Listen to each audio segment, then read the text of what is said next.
All right, can any of you hear the music? I can hear it through my headphones.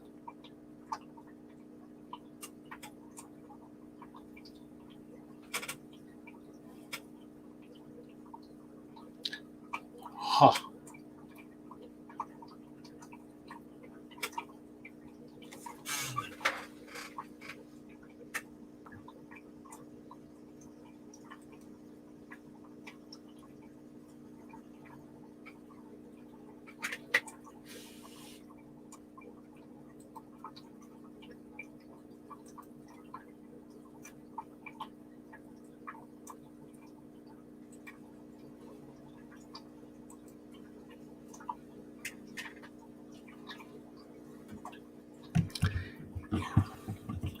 Yeah, I don't get it, Roman. I don't know why.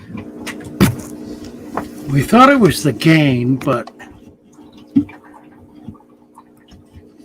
is that any better? Let's gain all the way up.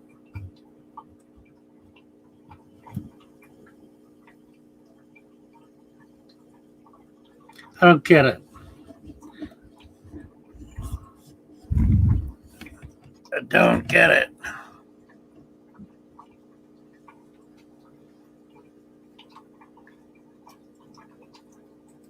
It's a shame because the music is so nice. It's great looking at the pictures too. This is video done by Aquatic Conquest last fall before he dropped out. I don't know what happened to him. Right after the election, he was extremely distraught and had gone on a personal crusade to discredit the election. And he was doing that on YouTube. That was not good. So they may have just shut him down, although his videos are still available. I tried contacting him by email, can't get hold of him. And I don't have any personal information about him beyond that. I believe he's located in Great Britain. Wonderful guy. Just I'm so disappointed that we've lost contact with him. He was doing some really beautiful, beautiful stuff. Oh, well, hey, David. Mach 389. Hello, hello. Nice to see all you guys. All right. All right. So we can't do music. This is weird. I got this new microphone. Wonderful microphone. Look at that. Isn't it gorgeous? Except it won't play sound on videos. Plays the video okay, but not the sound. And I can't figure out why. I've checked everything I know to check, and it all says it's working, except it's not. Oh, well. Let's see. Colored Guppies is here, and Roman Chirac, and Brad Hobbies, David Fellows, Mach 389. Who came in first? Psychedelic Hippocampus, Susie, Ruben. Hey, Ruben, Brad Hobbies. Doobie-doo. Mark Croswell. Hey, Mark, how are you? David Fellows. Ruby Begonia. Good morning, good morning. Let me get over here.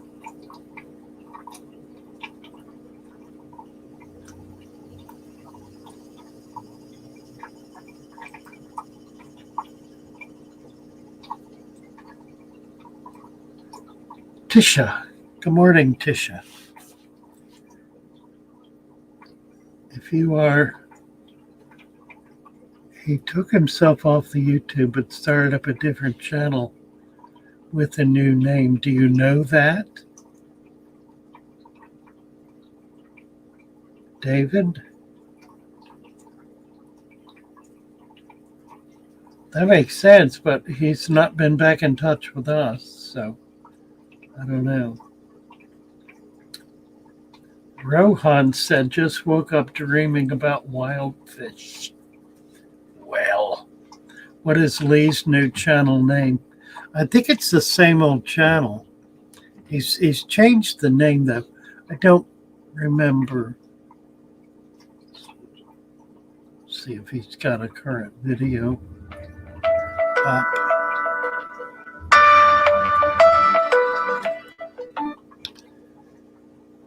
Let's see. I don't see one. I think it's the same account. He did change the name though. And I'm not seeing a current video. I'm looking in notifications. Not finding anything. Good morning, Science Gal. How are you this morning? Big City Bettis. Hi, sweetie. How are you? Good morning, y'all. Picking up the U-Haul today. Wow. I'll bet. That's exciting. Patricia Powers. Another day with Father Fish. Good times. Aren't you sweet? Thank you so much, Patricia. Oh, well, yeah, we had a good time last evening, didn't we? That was fun. Wish I could help Amber, says Science Gal. Yeah, she's got her hands full, doesn't she? Well, she's a big, strong girl. She can do it. I got a call today from somebody in Tampa who wants to go out collecting. They have a boat, and they take the boat all over this central part of the west coast of Florida. So I asked them whether they wanted freshwater or saltwater. So I haven't heard back from them yet, but we'll see. That'll be fun. It'd be nice to get out in the boat and do some collecting. Excited about that.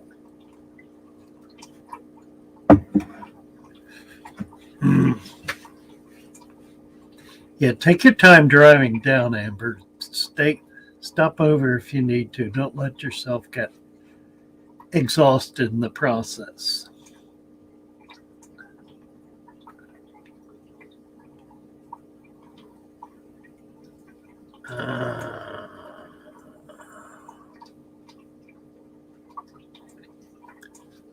What else? I'm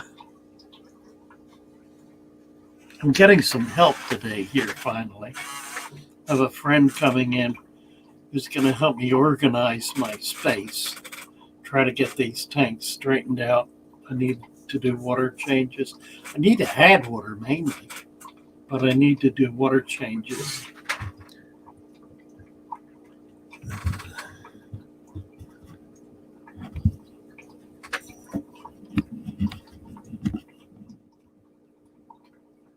If I turn the gain way down, does it affect the volume? Two screaming cats. Yeah, I hear that. I hope they're not rambunctious. Rambunctious would not be good. Rohan, have you used an ostracod culture for growing out fish? And is it as good as newly hatched daphne? Yeah, provided you can really maintain the culture.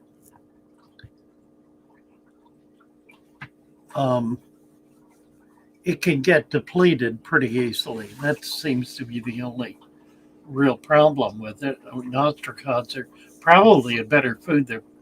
They're bigger, of course. What you want is, I'm trying to think now, copepods. Copepods are small enough for baby fish. It's a more problematic culture. They have to be raised in brackish water, and can crash easily, and you don't get as guaranteed a heavier culture. Now I do have friends who raise clown gobies with copepods, and they do quite well. Um, they have a very basic system for being able to crank them out. They feed green water that they grow in a culture outdoors. The trick with that is to be very careful about not letting the copepod culture get mixed in with the green water culture, because if it does, your green water culture will disappear. It'll get eaten up, and then you have to figure out how to start a new one. So when you put green water into the pod culture, you put it in a middle container. It's a different container. Pour the water into a different container, and then pour that one in. And don't let it get mixed up. Don't let any pods get in that. You don't want to get pods in your green water, because if you do, the green water will disappear, and you'll have to start all over again. But yeah, I haven't done much with pod culture because I found brine shrimp so easy. And using the decapsulated, I was doing decapsulated before they were commercially available, before you could buy decap hatching brine. Was making my own, and it really was not that big a deal. And you could make enough to be able to keep it in the fridge for months, and then just kind of dole it out. The other benefit is that you can feed it, but you can also feed the dried decap. Decap comes in two forms. It comes dried and it comes wet. The wet will hatch, the dry will not. But you can feed the dry. You put it in water so it absorbs some moisture, and then put it in the tank. And cichlid babies will eat it.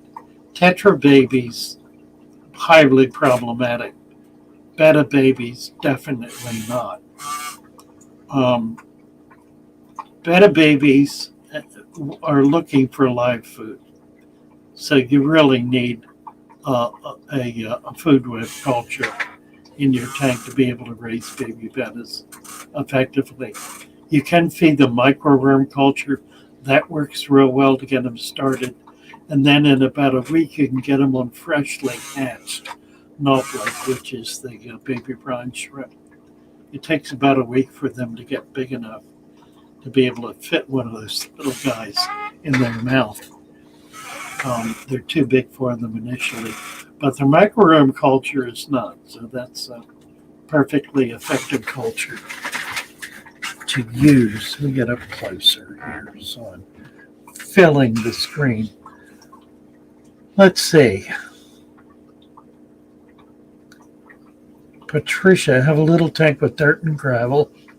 Afraid to do the sand. Now I'm thinking it'd be better to cap that gravel. Yes, do the sand. Sand is nothing to be afraid of. Sand is a whole lot better for your tank, a whole lot easier to work with than gravel. Gravel is really an ugly monster in a tank. It is a source of tanks breaking down, of pollution, of problems with overfeeding becoming a serious problem with water quality. Sand prevents you pretty well from having water quality problems. If you've got a couple of inches of sand in your tank, you're unlikely to have water quality problems. With gravel, you always will. And the reason's really quite simple. With sand, precipitative matter, which is the heavier matter that drifts down to the bottom, sifts down into the sand and becomes inaccessible to the water, because the water doesn't flow through sand, not nearly as effectively as it does through gravel. If you have any current at all, that current is going through the gravel like it's not even there. And it's incorporating everything that has flowed down into that gravel. It's incorporating it in the water column. So you have this environment where all of the waste, all the detritus is staying in effect in the water column if you have a gravel substrate. If you have sand, it's fine enough that the water current is stopped. It's slowed down substantially, and so it doesn't wash out. It's really that simple. So sand is always going to be a more effective substrate than gravel will. Um, I don't know why gravel became such. Well, I do know. Gravel came in with the under gravel filter because you can't use sand with another gravel filter. The sand is kind of. You ever seen one of these underwater waterfalls where they use sand? That's actually sand, and that's what happens if you put sand on an under gravel. It'll pump the sand all the way through, and you'll find sand raining down in your tank. So they used gravel, and then, gravel became a staple. Well, gravel is, for my money, the worst thing you can put in a fish tank. Now, if you like the look of it, like, for example, the river gravel, which I think is beautiful, I absolutely adore it. You can put that on the top. You can put a thin layer, half an inch or so, even an inch, if you like, on the top of the sand and have that look. And it'll also help in some beneficial ways. If you then add some leaf litter to that, you've got a really nice food web going there. So it serves a function, but its function is really not as a substrate. So don't be worried or apprehensive about using sand. Go ahead and put it in. You'll be very, very pleased. Oh, Tisha, who are you talking about? Someone's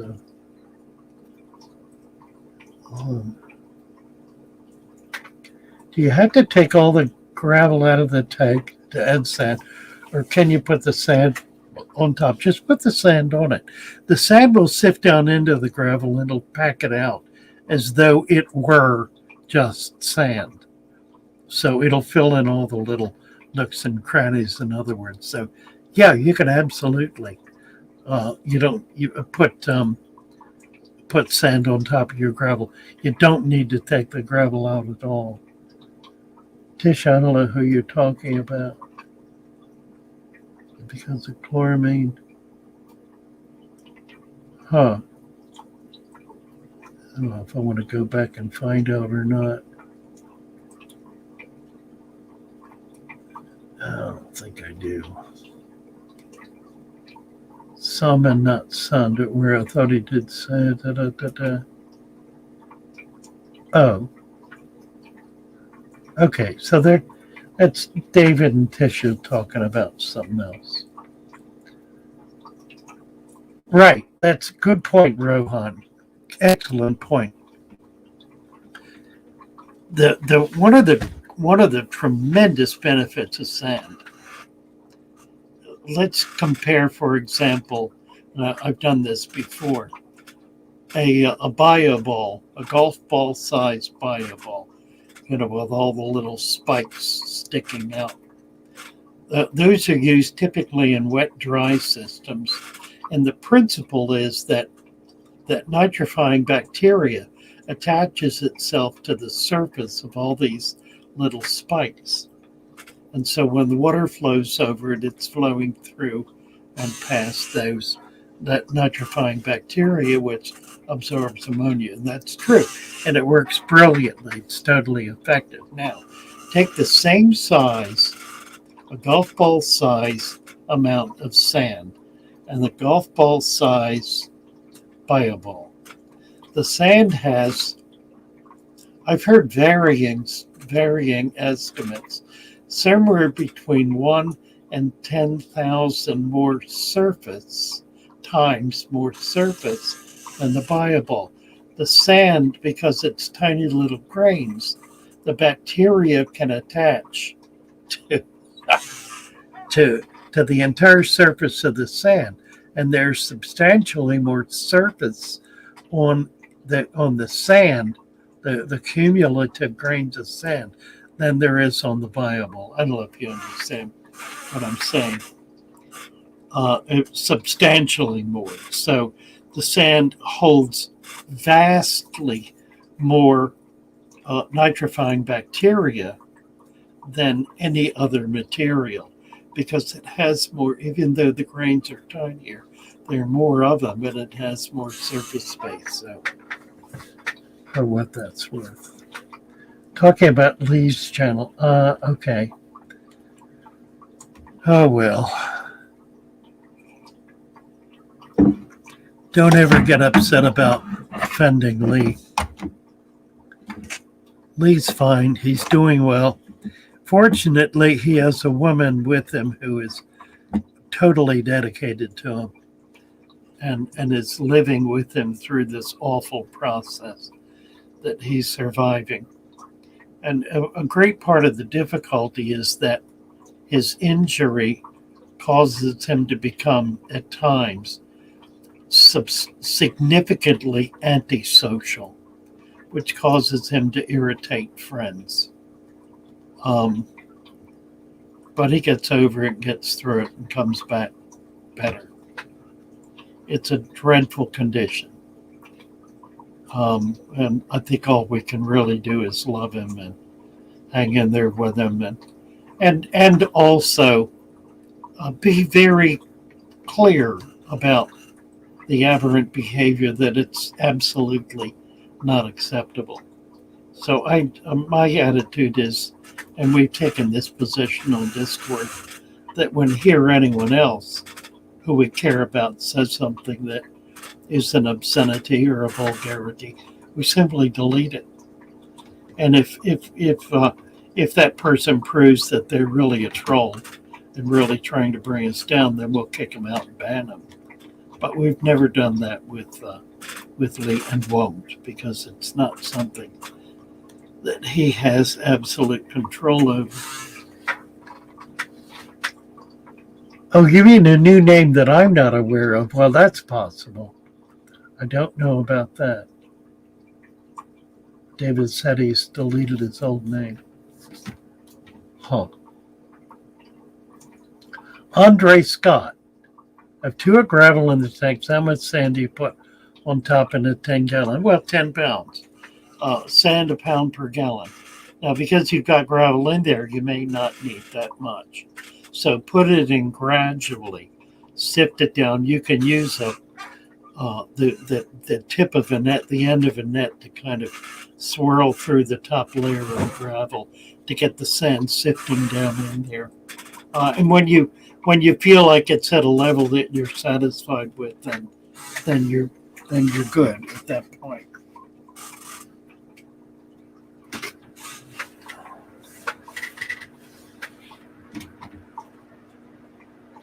Let's see.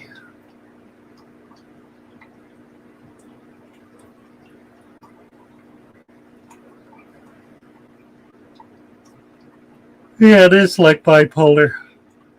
It's brain injury.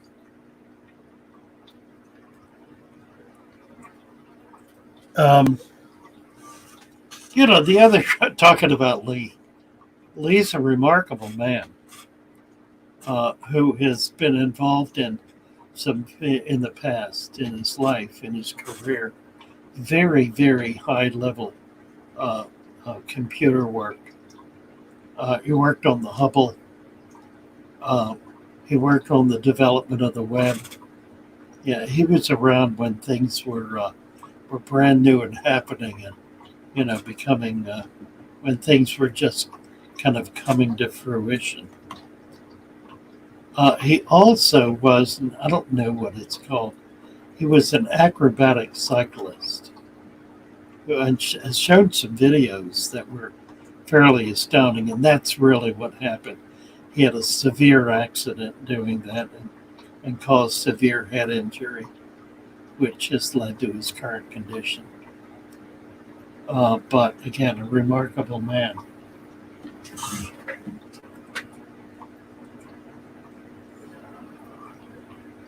Paul C. Hello, Paul C.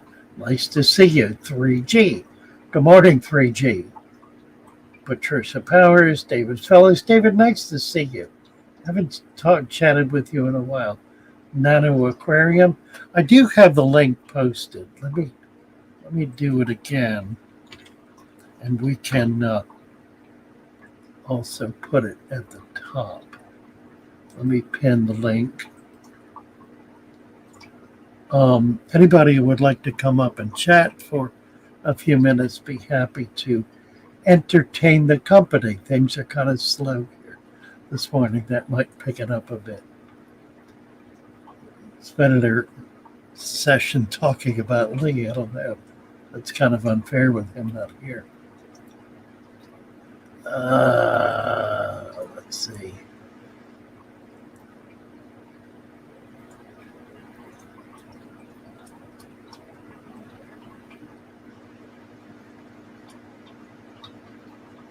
Maple Street. Good morning, Maple Street. How are you? Nice to see you.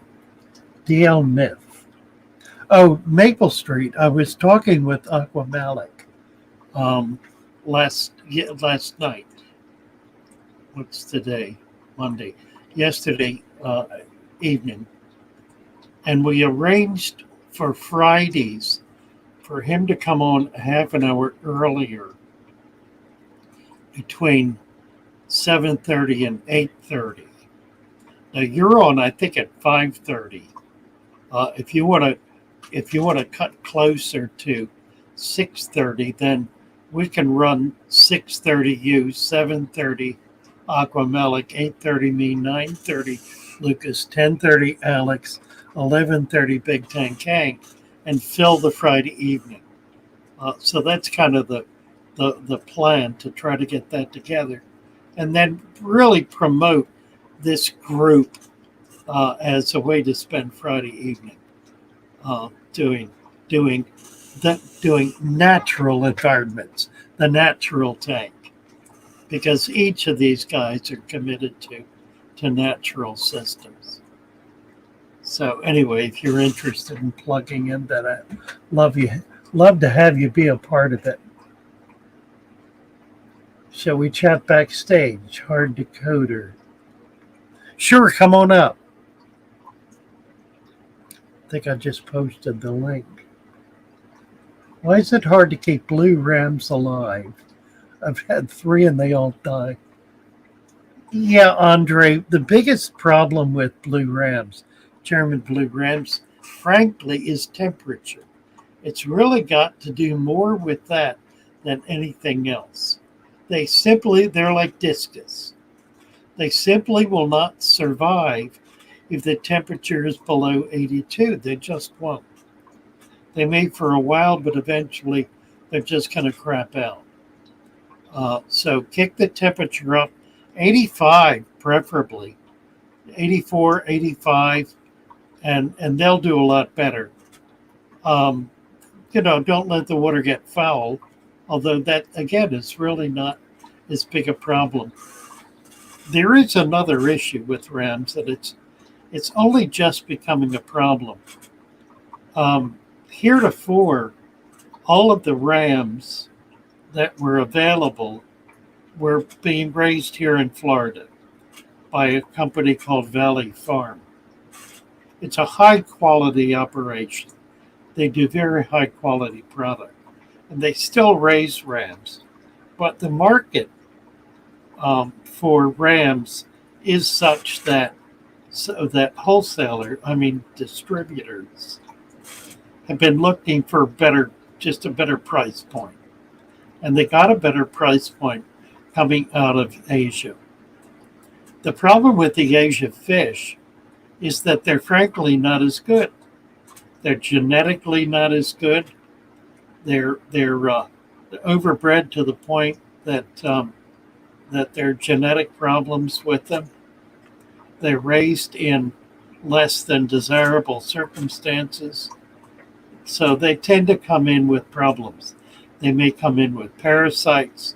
They certainly come in stressed. And then they're kept in systems, jobbers systems, wholesaler systems that are typically kept cold. Wholesalers keep their systems at around 70 degrees in order to control parasites. They also never feed their fish. So they can acclimate them by keeping them in cold water for a week or so and even treat them. So, they'll come in. By the time you get them, they're so badly stressed that often they don't make them. So the trick is to find rams that are raised by valley farms or by a local hobbyist that has a good strain. Unfortunately, it's become the same problem as live bearers. Live bearers that come out of Asia tend not to be as hardy. So far, the only thing I found coming out of Asia that I really like, curiously, strangely, are the discus. And I really like the Asian discus. They're healthy, they're strong, they're vibrant. The people who are doing discus in the Far East are maintaining very healthy stock in very healthy conditions. So far it's a good deal, but that's subject to change. So I think what we need to do, and we can go a long way toward making this happen here on YouTube. We need to really be promoting the local hobbyist, the local master breeder hobbyist, if you will. The guy or gal, like Big City Bettas, like so many others who we know here, Lucas certainly is one, who are breeding successfully, effectively, have good quality strain, and buy from them, and insist that our local fish stores also buy from local breeders. I think we just need to make a point of that and really stress the importance of getting our fish from local breeders or from breeders that are really trustworthy, and begin to put a real dent in the Asian market. It needs to be brought up short. It's producing. It is so big and so powerful, has taken over such a substantial portion of the market that its quality has gone just steadily downhill. So we need to correct that, and we correct it by supporting locally. DL Myth, hello. Driving and listening. Nice to have you with us, DL. Thank you.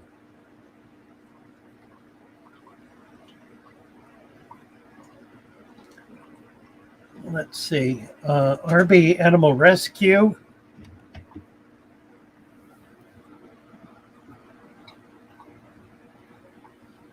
Hard decoder and Rowan. Now, hard decoder and you're wanting to talk backstage. The very best way to do that, if you don't want to do it here, the very best way to do that is on Discord. That's what Discord is. Discord is this chat with the added benefit of being able to do voice and video. It's also a 24/7. It's not here for an hour and gone. It's here permanently and has a number of channels that you can plug into very easily and jump around between them and be able to have multiple conversations with multiple people simultaneously. It's wonderful. And there are a lot of really exciting things happening there. Let's see, Harry Woodsman is here. Happy Monday to you. Water change day. Good job. DL Myth, can't seem to find a 120. Wanted to do a peacock and clown loach tank. Is that still doable with a 75? Yes, it absolutely is. Uh, just just reduce the numbers. It's a perfectly effective mix of fish too. Peacocks and clown loaches do well together. Do it as a deep substrate, so you're not going to have the struggle of um, of it getting dirty. Loaches don't like to get dirty. Loaches also are very susceptible to ick. So the drawback, if there is one, between putting these two together is that peacocks do not prefer 85 degrees. Clown loaches do not prefer 75 degrees. You can meet in the middle. 80 to 82 is a good temperature to keep them at. You really need a heater with clown loaches. Peacocks can tolerate colder water. It's strange because the clown loach is a riverine fish. They're from the Yangtze River, where they are now virtually extinct because of all the damming that's been done on the river. Peacocks are from Lake Malawi and its various tributaries, which is a very deep lake with temperatures that range down into the 60s. So they're used to a colder temperature. And frankly, the Africans will do better with a colder temperature. Clown loaches won't. They will get ick and they will die. They're uniquely susceptible to ick. So you prevent that by keeping them at a minimum 82. If you get ick, you can kick it up to 86. The peacocks will survive so long as you have adequate oxygenation. If you need to do that, put an air stone in there. The peacock, the Malawi cichlids, have a uniquely high oxygen requirement. If you're crowding them, you have to have a high level of oxygenation, which means an airstone bar, a couple of sponge filters, a couple of hang on the backs. Airstones are good with them because it guarantees water flow. It's not that the airstone is putting oxygen in the water, it's really not. What it's doing is moving the water so that the water comes, so that all parts of that water come in contact with the surface so that CO2 O2 exchange can occur. A certain amount of it occurs at the bubble level, but really not much. It mostly happens at the surface, and the air stone moves water, it circulates it. You can get the same effect with a pump, with a water pump. Aquatic by nature does not agree with me on that, but I'll take them to task on it. Well, there may be a minuscule amount of CO2 exchange that occurs while the air bubble is in the water column. What is more vital is the water movement. So I can't disagree with them absolutely, but I think in practice, it's the movement that's critical, not the air that's put into the tank. Hard to cutter. I missed the part where you told about the stream on multiple channels to have a convo. I was talking about Discord, I'm sure. Hard to coder. I'm sure I was.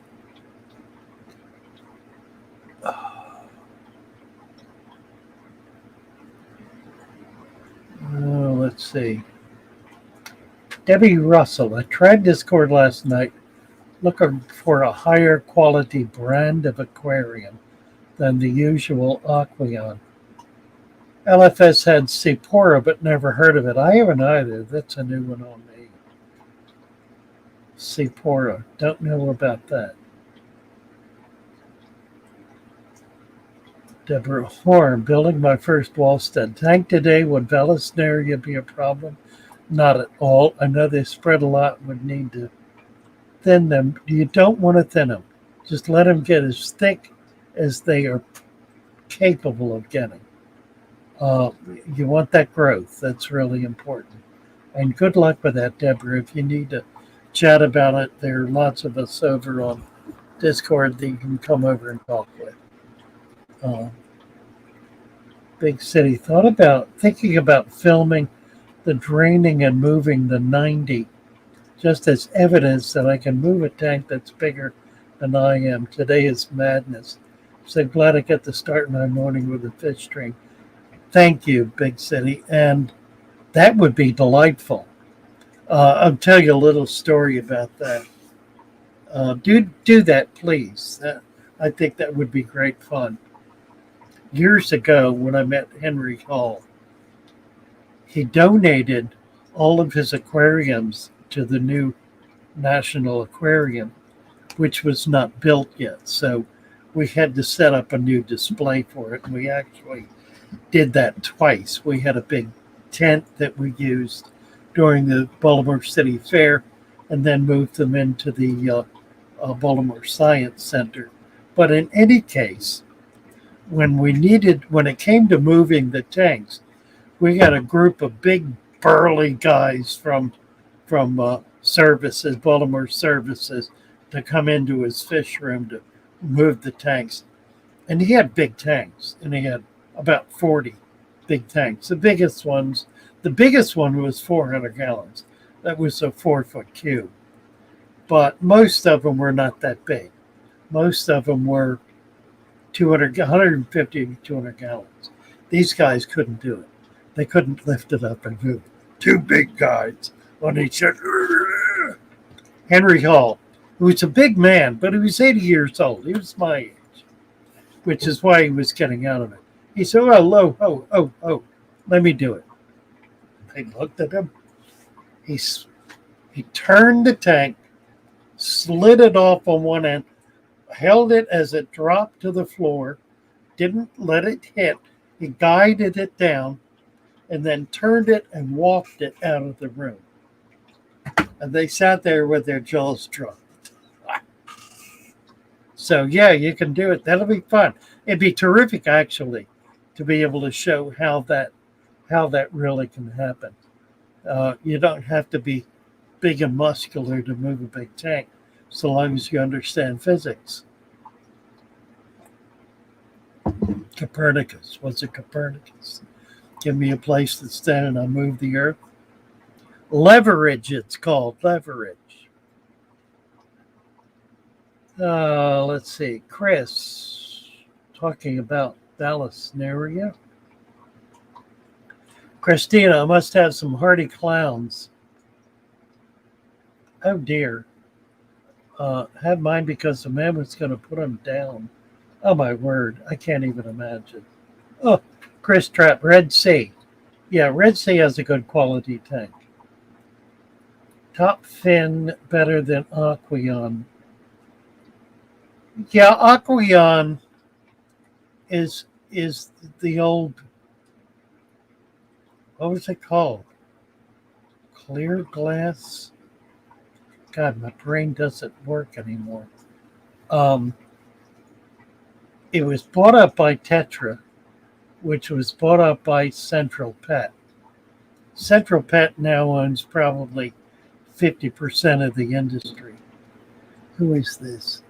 The Nano, I don't know who this is. The Nano Aquarium. The Nano Aquarium.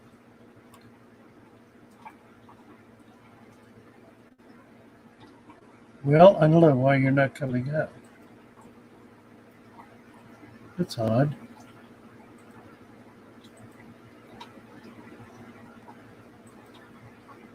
Well, something's wrong with my system here. You are muted, and I can't unmute you. But also, I'm not able to get you up. That's pretty. Huh. I don't know what the problem is. I can't get you to come up. Nano Aquarium. Also, you're muted.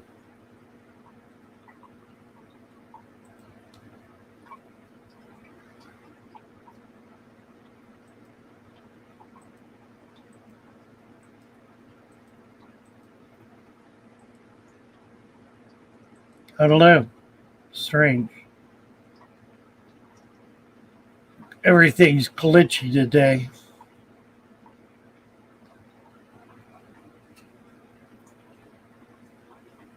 That's really odd.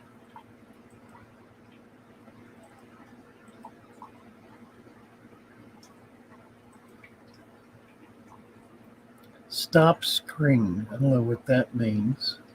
Share. Stop screen.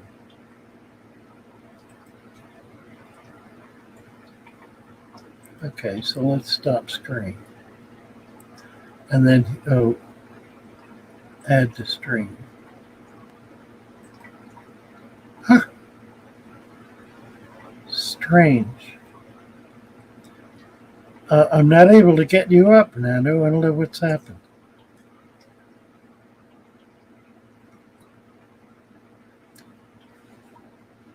More madness. Debbie Russell looking for freshwater now. Florida Fish Rescue. Congratulations on your marathon the other day, by the way. Stuck in Pennsylvania, mercy. DL Myth, of course it would be a deep substrate. Would have two sponge filters for their stems that would flow and bring oxygen. Yep, absolutely.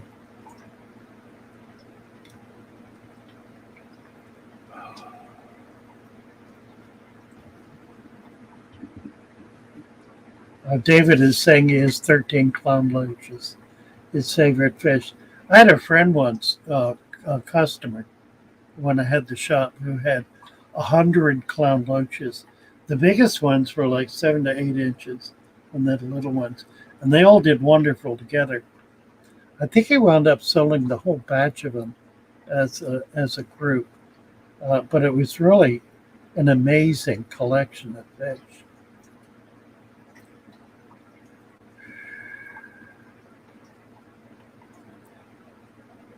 Let's see.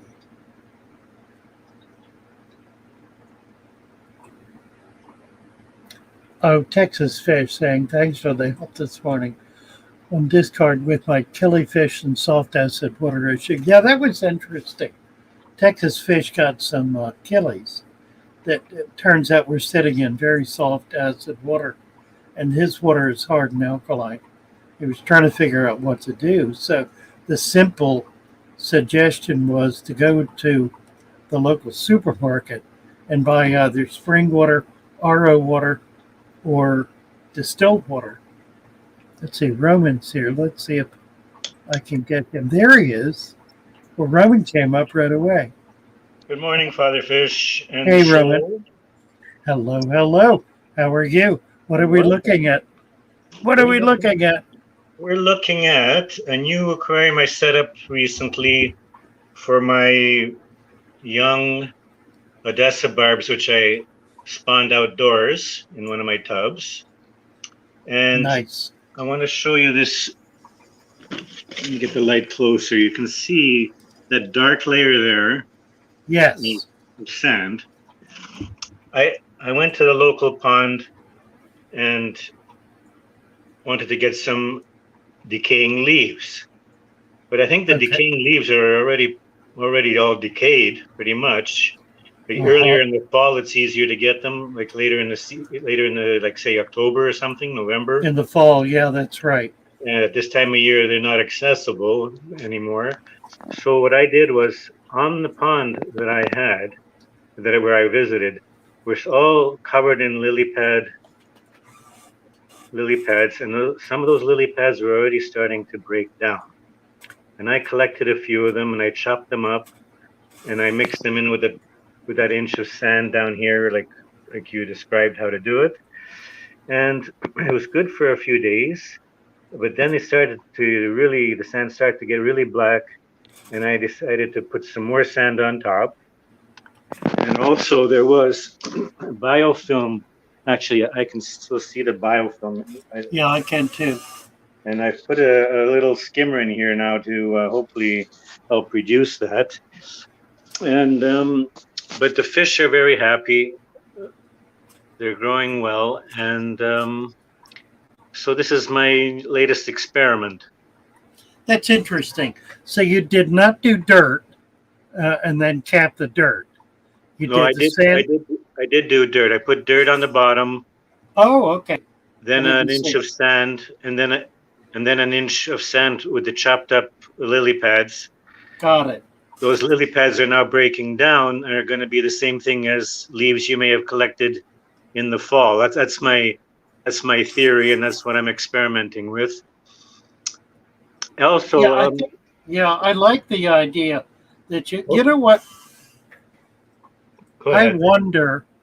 I wonder if like river gravel on top of that. No, I think you're right to put sand on it uh, because you really need to keep it out of the water. Well, And that's now, as new leaves that go in there break down, they will be able to go down into that layer.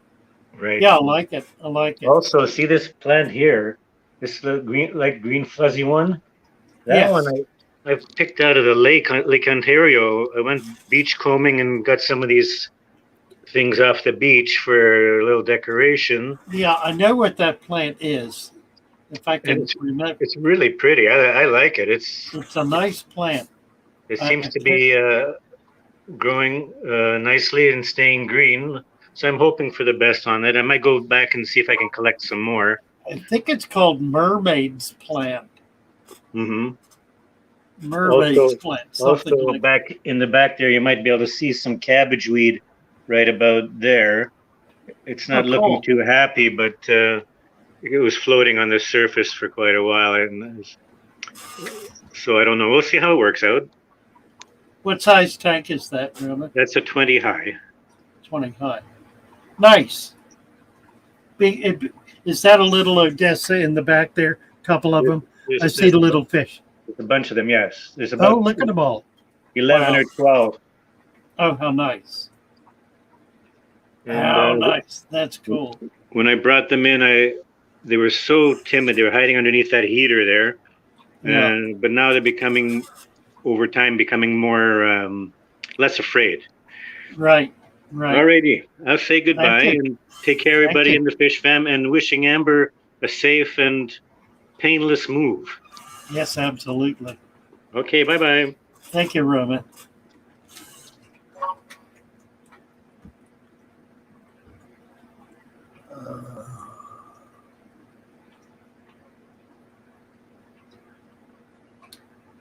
Pick PHX fix fish. My experience with dirt tanks need lots of plants to start to prevent algae outbreaks. Absolutely true. And to control ammonia. Um, with a deep substrate, you want to get it heavily planted immediately and then start putting fish in immediately. Control the amount of fish you put in at the beginning. Give it a couple of months before you can really build up the amount, but you want a few fish in that tank essentially day two.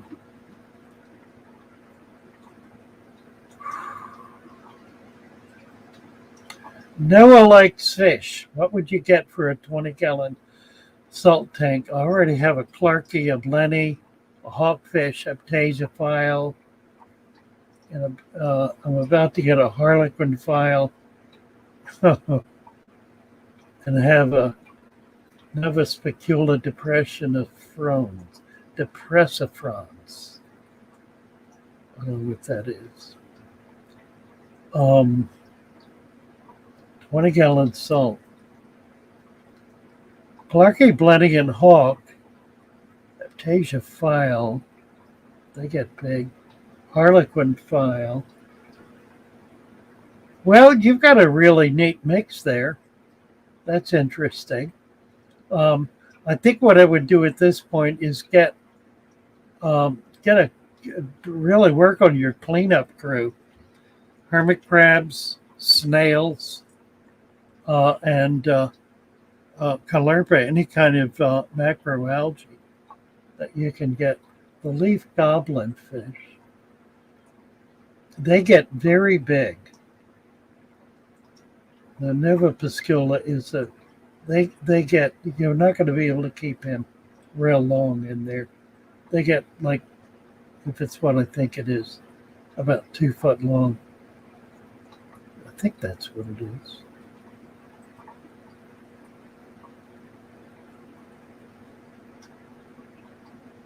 Maybe I'm thinking of something else.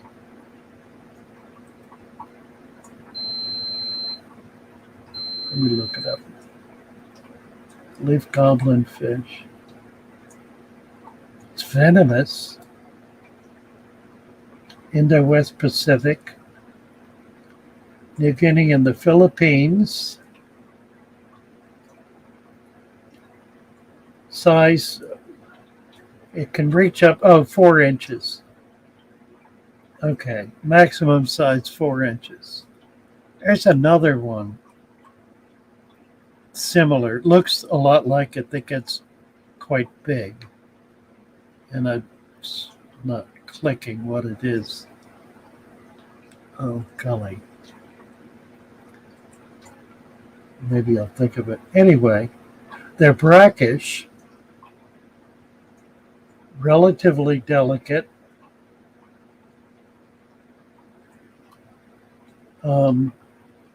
See how it goes. What is the fish I'm thinking of?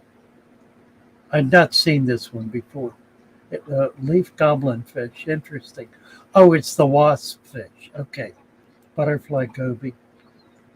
Yeah, I do know what they are. Neat little fish. They're if you can get tiny guppies, little tiny fish, that they'll be real happy with that.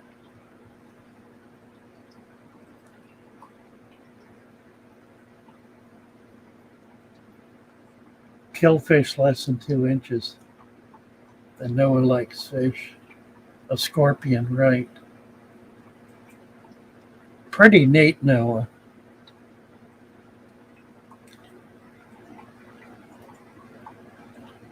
Oh, let's see.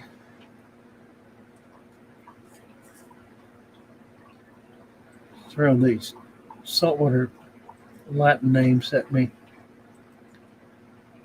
as though I knew what you were talking about.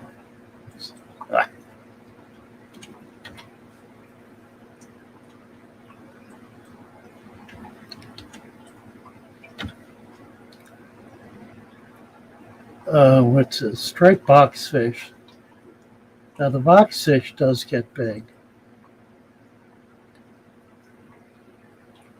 Let's see. Oh my golly! I haven't said that. That must be from the Far East. That's a very, look at this. Got rid of it. Let me bring this up.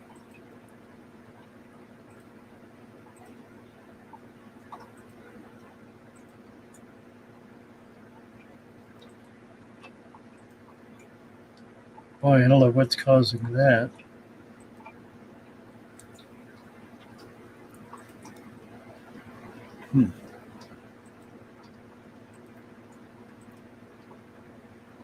That's strange.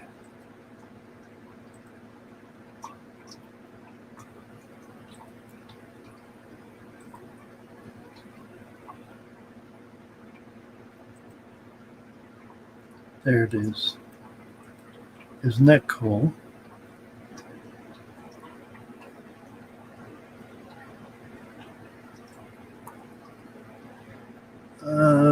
It's 12 centimeters maximum size. So it doesn't get real big. About 4 inches or so, 4 to 5 inches. Really cool. Where are they from? Far East, I'm sure. Philippines, probably. Oh, here it is, up here. There's the map.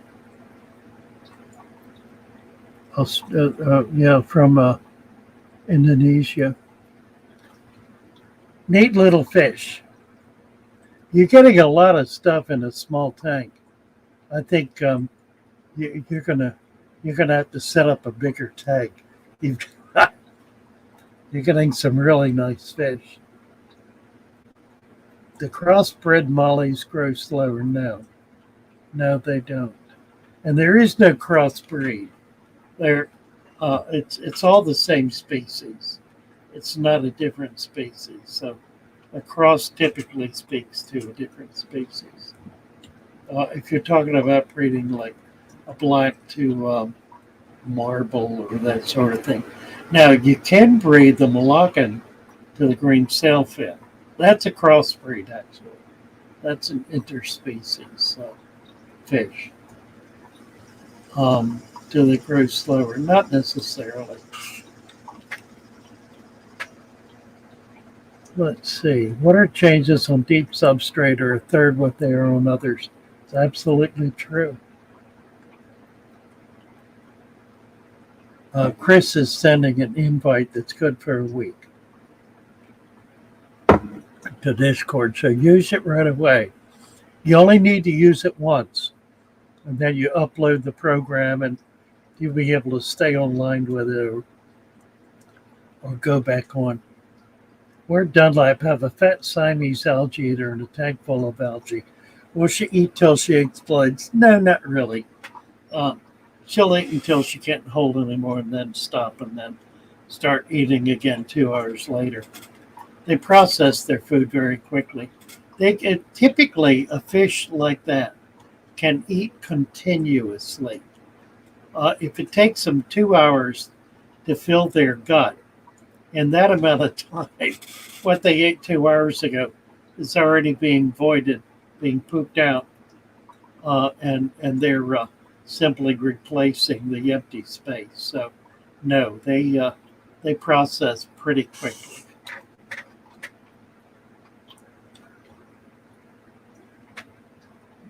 More natural working with nature always makes more sense, Debbie. You're absolutely right. Absolutely.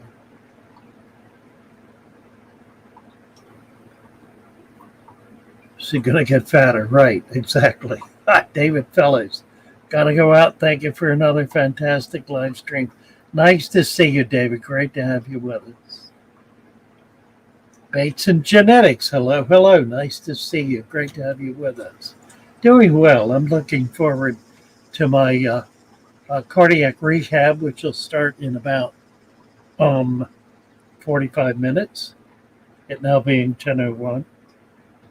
So we'll need to get through here and get over there. I am assuming Jess is up. Is she here today? Let's see. Maybe not. I haven't seen. No, I'm not seeing her. Don't see her. Huh. Not seeing Jess. So we'll go a little longer. I need to quit before 10:30 there because I gotta get out of here. With the Clarkie bully the Straussian into releasing its toxin. Clarkies are not, well, they're worse than some others, but they're not really bullies. Clarkie. The tomato's the worst one. And they get big.